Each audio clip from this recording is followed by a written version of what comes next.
But my mom is awesome, you guys. Like, some people are embarrassed by their moms. I'm embarrassed that I'm not as cool as my mom. You know what my mom said to me yesterday? She said, "Yas."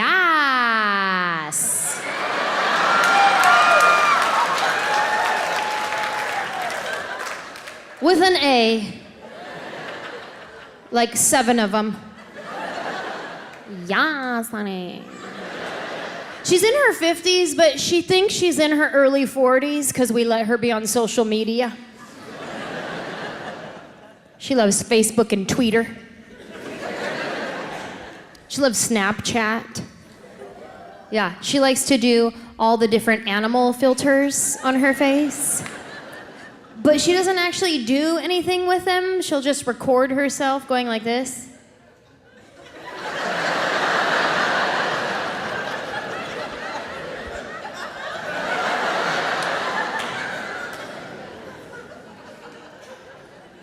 She loves it. She knows how to do hashtags. She's a few years older than my stepdad, so she thinks she's a cougar. Hashtag cougars be like.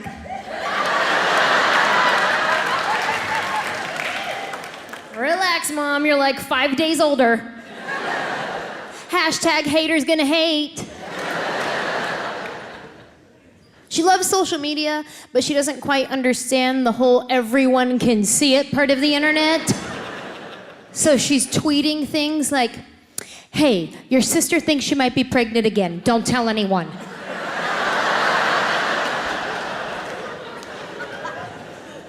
"Hey, did that weird rash go away?" Hashtag gross.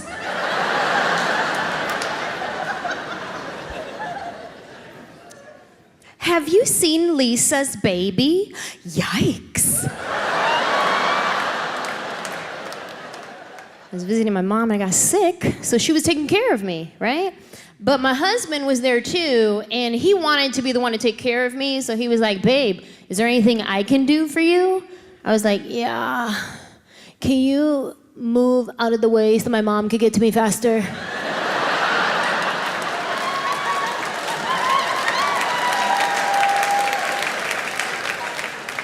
He don't do it right.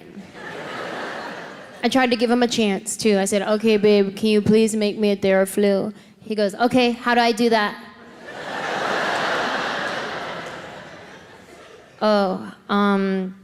You get the packet and you give it to my mom.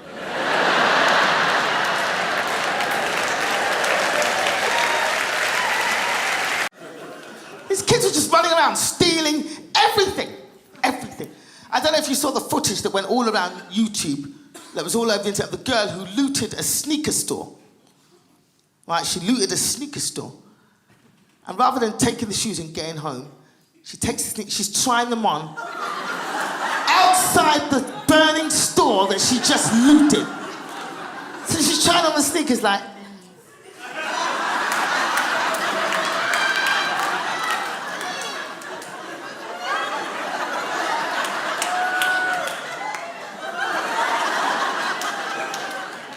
I can't even see in this window, it's on fire.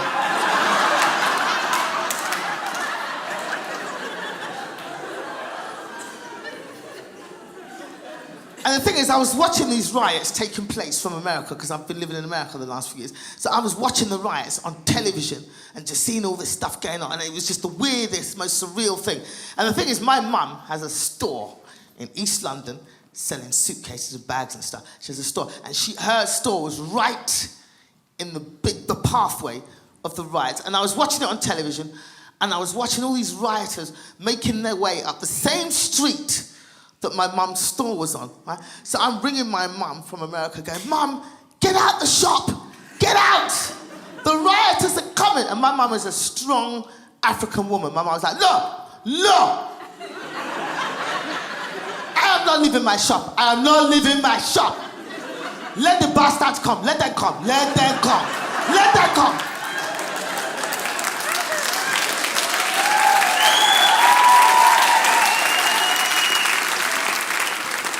Let's see what happens. Let's see what happens when they get here. Let's see what happens when they get here. And anyway, I sell bags. Maybe they will need some bags to put...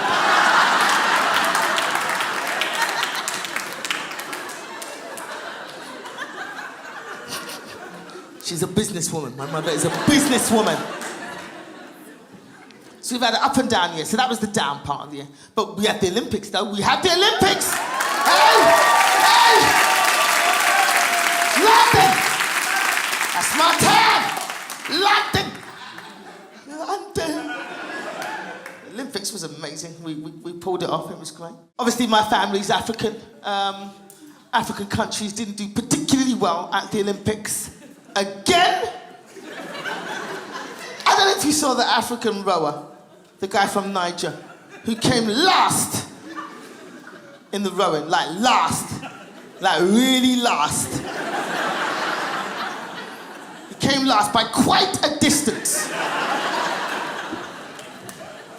Right, in the heats. Did you see the heats? It was like first place, second, third, fourth, fifth.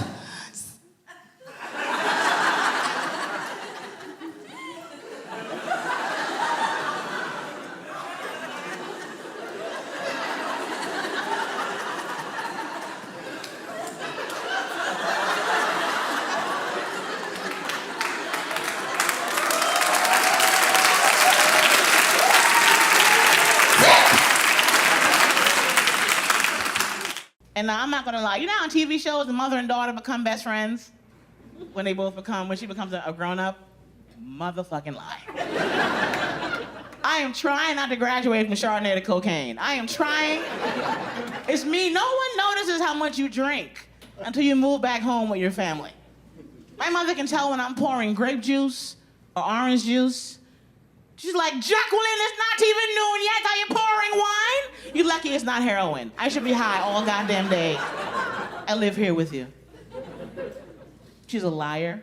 I didn't realize that. You don't know when you're growing up that your mother's a liar. Because she's the neighborhood older lady, and the neighborhood is worried about her. You know, with COVID, she's in an age group where if she got COVID, she'd die in a half hour. So I've been worried about her for the whole year, okay? People come around, they're like, Miss Carol, are you staying home? Are you being... She's like, I'm so scared of the COVID. Lord have mercy, Jesus Christ. I don't go anywhere. I stay home to be nice and safe. This bitch is gone every day for 3 hours. I don't know where she's going. She comes back with a bag with 1 can of ginger ale, 4 bananas, an apple. This ain't essential, bitch. You're gonna die. What are you doing? She pays all of her bills in person like it's 1990. Jackie, I want to pay my Macy's bill in person. I have 11 computers on me right now. I can't pay shit for her online. She's obsessed with how many things she owns, the number of them, utensils. She's like, Jackie, I had 9 forks. Where are 2 of my forks? They're in my fucking sock drawer. Why would I have your forks?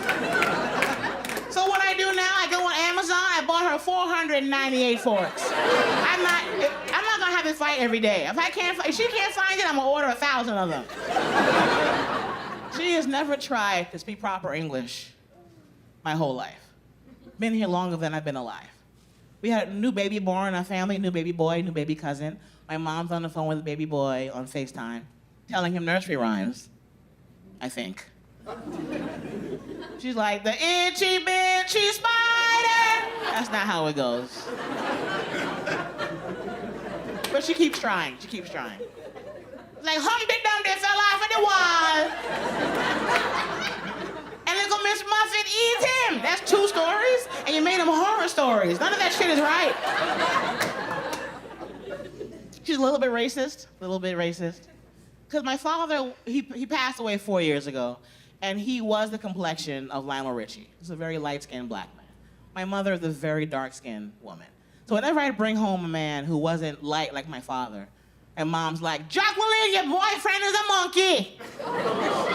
I'm like, Mommy, I appreciate the honesty, but he's standing right here. Can he go home first? I'm a casual marijuana smoker. You guys clap at the weirdest shit. I'm a casual marijuana smoker, but I don't smoke in front of my mother. I really can't smoke. I mean, I do in my bedroom, but when I smoke a joint, I do it out the window. I'm like a window AC unit. Half my body's outside, half is inside, trying to get high and have her not smell that shit. Because I learned about weed. I learned about weed in California. I'm glad they're going to make it legal in New York because we're all high all the time anyway. In California, though, it's a different thing, though. It's everywhere. It's the kids are high, the mailman, your doctor. Everyone's high in California. You have to go to a dispensary. My dispensary was next door to my bank. You understand that's not the real world? And my girlfriend had to teach me about weed out there. She's like, Jackie, we're gonna ease you into the world of weed slowly. We're gonna give you an edible, but you can't have the whole edible, only eat the corner. I said, I'm a big girl, I wanna eat the whole thing. He's like, no, you'll die, only eat the corner, that's it. So I ate the corner, brought the rest home, I ate the whole thing. I got so high, I called an ambulance for myself. Do you understand? When the guys got to my house, I was wearing my old wedding dress, a parka, a cowboy hat, a pair of skis. Bitch, you know I don't ski. Where I get skis from? But when you're high, you find shit around the house. Oh, my dad has swag, man. He's 74 years old and he walks around the house like this. You know what I mean? And he's always laughing. He's like, yeah. And he's always pointing at shit that's not there. He's like, yeah.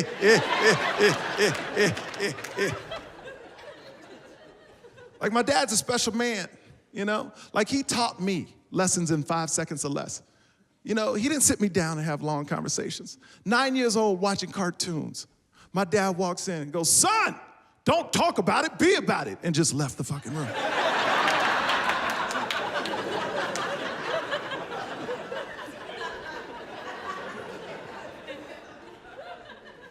There's another reason my dad has swag. This black man has a PhD in nuclear physics. Right?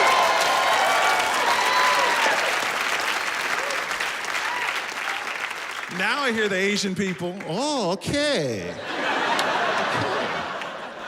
Black man plus PhD equal white man.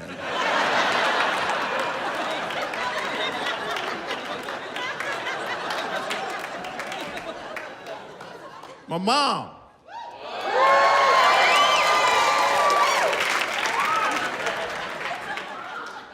It's my mom, calm down. My mom, she was born and raised in Korea, South Side.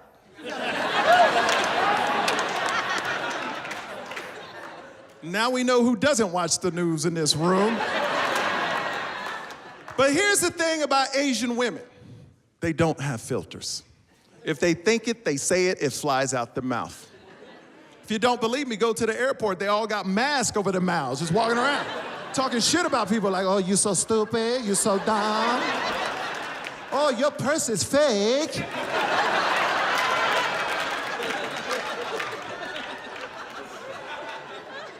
My mom has no filter. That's what I'm saying, no filter, man. I was 12 years old. My mom buys me my first pet. It's a little black Cocker Spaniel. I was so excited. I was like, Mom, what should we name it? She looks at the dog and goes, well, it's black. Let's name it Blackie.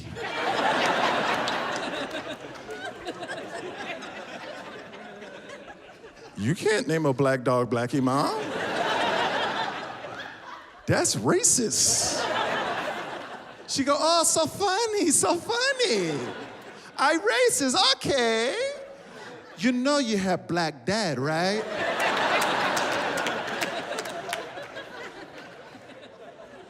So I live in Houston, Texas, in an all-white neighborhood, predominantly racist with a dog named Blackie. I didn't care, I was having the time of my life with the dog in the front yard. It's dinner time. My mom comes out and goes, hey, Blackie, come home.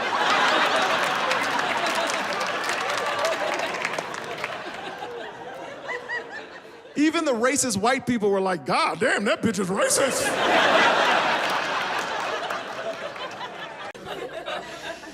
She got a facelift this year. That's crazy when that starts to happen, man. She got a facelift. She called me.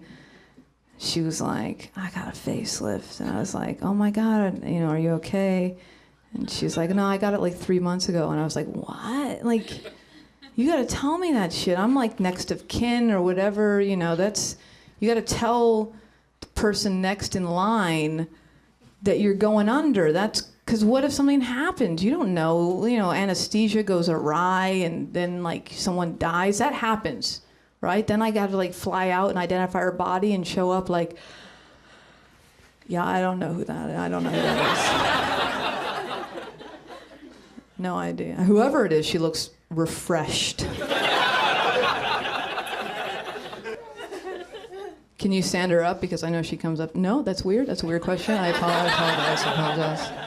What was in her purse? Like 40 pictures of her dog and none of me? That's my mom. I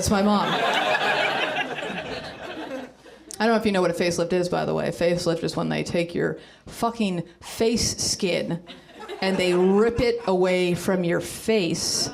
And in that little space there, that's where they find your self-esteem. That's a facelift.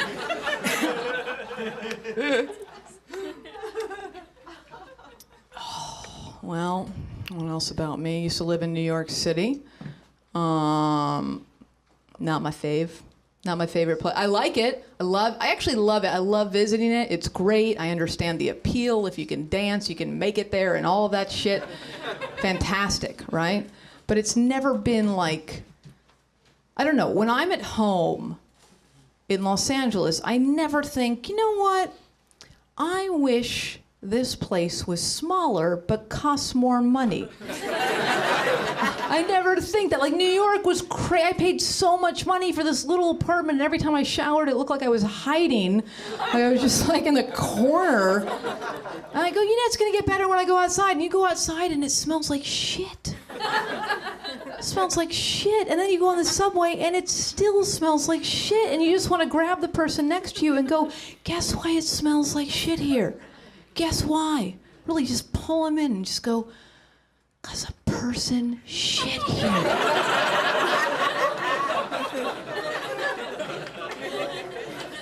There are no stray dogs in the subway. A human being was like, I go here now. I'm gonna go here now.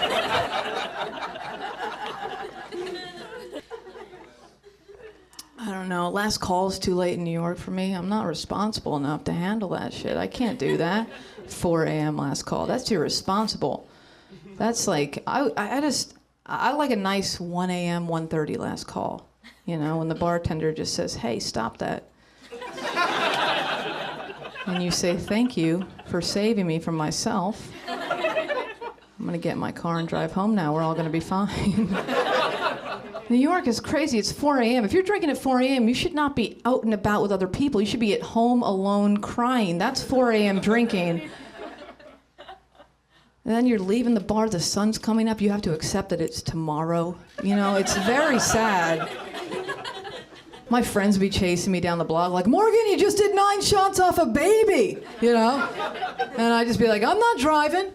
Like, not driving is an excuse for any horrific behavior you could possibly get into, Oh, you just peed on that lady, then stabbed her to death. I'm taking a taxi. We're all gonna be fine.